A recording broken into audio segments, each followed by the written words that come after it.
मना रहे हैं, लेकिन यह आजादी हमें उपहार में नहीं मिली है। इसके लिए एक लंबी यात्रा करनी पड़ी है, आजादी की यात्रा। इस यात्रा में हजारों लाखों लोगों ने अपनी जान की कुर्बानी दी। 1919 जलियांवाला बाग। आज हमारी बैसाखी का दिन है, लेकिन पूरा पंजाब बैसाखी नहीं मनाएगा। हम सब बैसाखी नहीं मनाएंगे।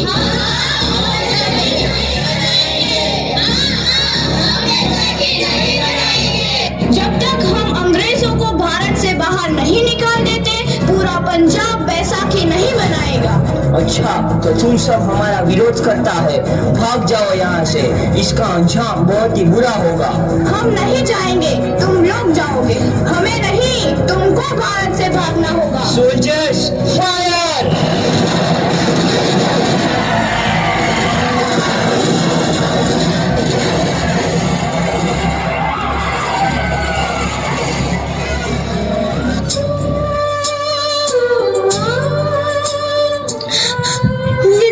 हमारी, ये धरती हमारी, ये खेत हमारे। अभी थोड़ी देर पहले हमारी ये फसलें लहरा रही थी, पर इन अंग्रेजों ने हमारी फसलें बर्बाद कर दी। इन अंग्रेजों ने एक ही झटके में इन सब फसलों को काट दिया। अंग्रेजों, तुम्हारे इस अत्याचार से हम डरेंगे नहीं। इस अत्याचार का बदला लेकर रहेंगे। हम आजादी लेकर रहेंगे।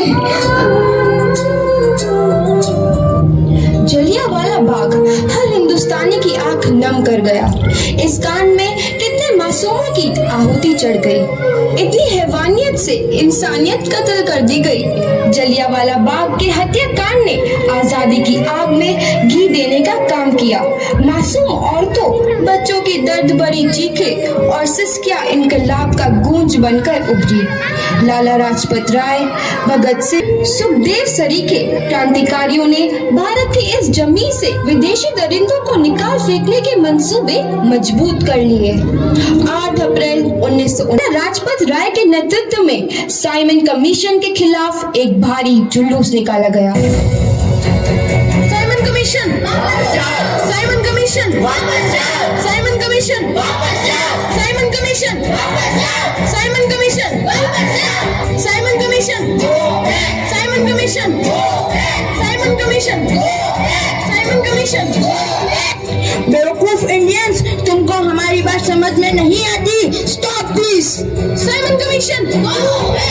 नहीं मानता। I said stop this. Lala ji, आप आगे बढ़ो, हम आपके साथ हैं।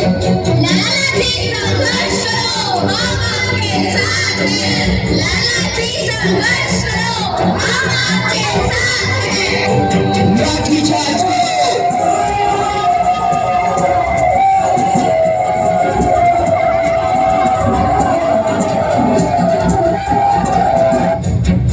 लाला जी को तो बहुत गहरी चोट लगी है, उनका सर फट गया है। मेरे शरीर में लगी एक एक लाठी अंग्रेजी सरकार के कफन में कील का काम करेगी। ये आजादी की लड़ाई रुकनी नहीं चाहिए। ये जिम्मेदारी मैं तुम सबको सौंप कर जा रहा हूँ। लाला लाजपत के बाद भगत सिंह, सुखदेव, राजगुरु वतन के इन मतवालों के खून में ऐसा उबाल आया जिसका सामना करना अंग्रेजी सरकार के लिए मुश्किल हो गया। अंग्रेजों को करारा जवाब देने के लिए स्कॉट और सैंडर्स को मारने की रूपरेखा रची गई।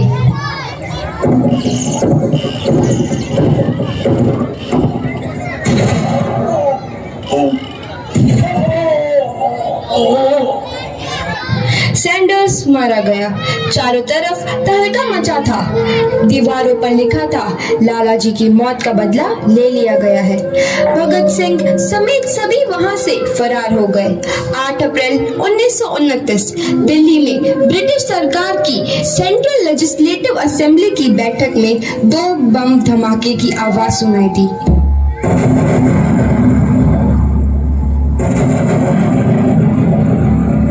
धमाकों ने अंग्रेजी हुकूमत को को हिलाकर रख दिया।